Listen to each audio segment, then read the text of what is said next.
Assalamualaikum warahmatullahi wabarakatuh. Saya Azra Jan Afifa dari PG PAUD 2017.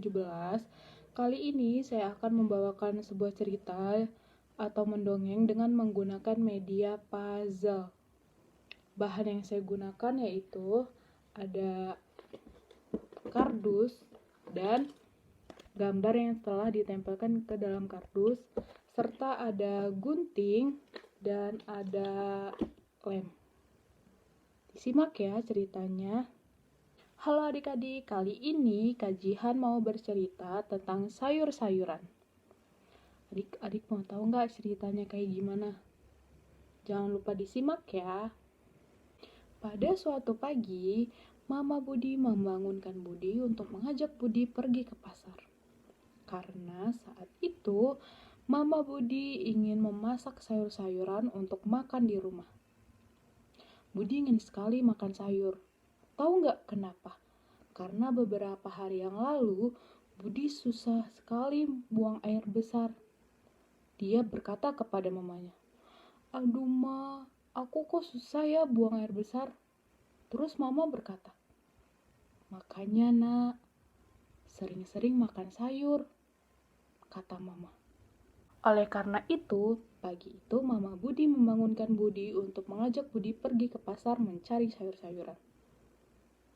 Nah, untuk adik-adik di rumah, jangan lupa makan sayur ya, karena selain sehat, sayur juga itu berfungsi untuk melancarkan buang air besar. Jadi adik-adik tidak sakit perut tuh kalau misalkan nahan buang air besar. Jadi sayur itu penting untuk adik-adik makan setiap harinya. Setelah siap-siap, Mama mengajak Budi ke pasar dengan naik motor.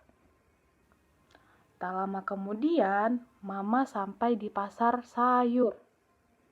Mama mencari jagung, bayam, kol, brokoli, dan lain-lain.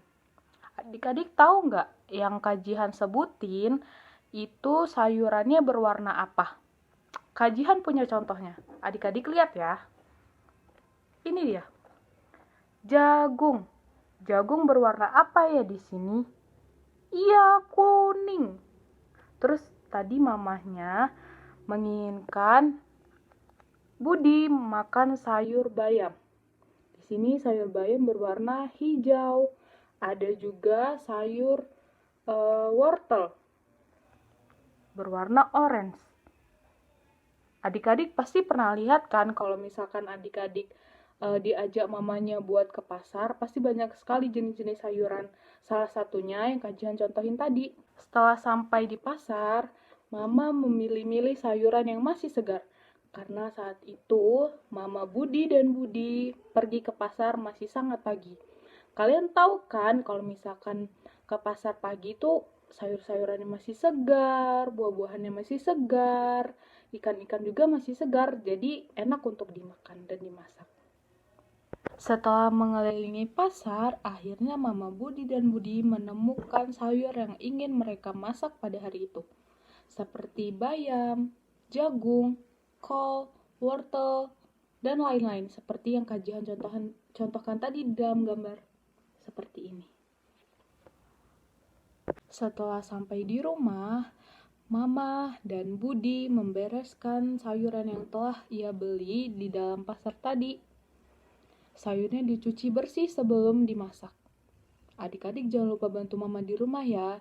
Dan jangan lupa kalau ada apa-apa itu harus dicuci terlebih dahulu supaya bersih dari kuman-kuman. Setelah itu, Mama Budi mengajak Budi untuk memasak bareng agar Budi tahu apa yang dimasak oleh mamanya. Setelah Mama Budi dan Budi selesai memasak, mereka pergi ke meja makan untuk makan bersama. Di sana ada Budi, ada Mama Budi, ada Ayah Budi, dan ada Kakak Budi. Mereka sangat lahap sekali memakan sayuran. Seperti yang Kak Jihan bilang tadi, adik-adik di rumah jangan lupa makan sayur ya.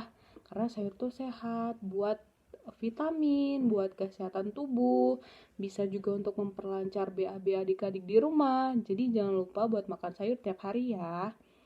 Nah, setelah Budi memakan sayur dan sering sekali memakan sayur hampir setiap hari, Budi tidak lagi mengalami kesulitan buang air besar karena ia sudah mulai suka dengan sayur dan memakan sayur tiap hari. Begitu adik-adik ceritanya. Sebelum kakak Jihan tutup, Kak Jihan mau ngajak adik-adik bermain puzzle tentang sayur-sayuran yang Kak Jihan sebutin tadi. Oke? Ayo kita main bareng. Nah, di sini Kak Jihan mengajak adik-adik buat menyusun puzzle. Seperti ini contohnya.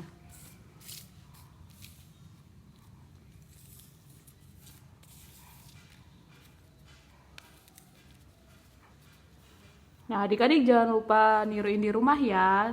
Ini macam-macam sayur yang Kak Jihan contohkan tadi. Terima kasih. Nah, sekian dulu cerita kali ini dari Kak Jihan. Adik-adik bisa mengambil pesan dari cerita Kak Jihan bahwa adik-adik harus sering memakan sayur, terus cuci tangan sebelum makan, berdoa sebelum makan agar terhindar dari kuman-kuman yang dibawa adik-adik dari luar. Oke, sekian dulu ya cerita Kak Jihan. Sampai jumpa di lain waktu. Assalamualaikum warahmatullahi wabarakatuh. Terima kasih adik-adik. Bye-bye.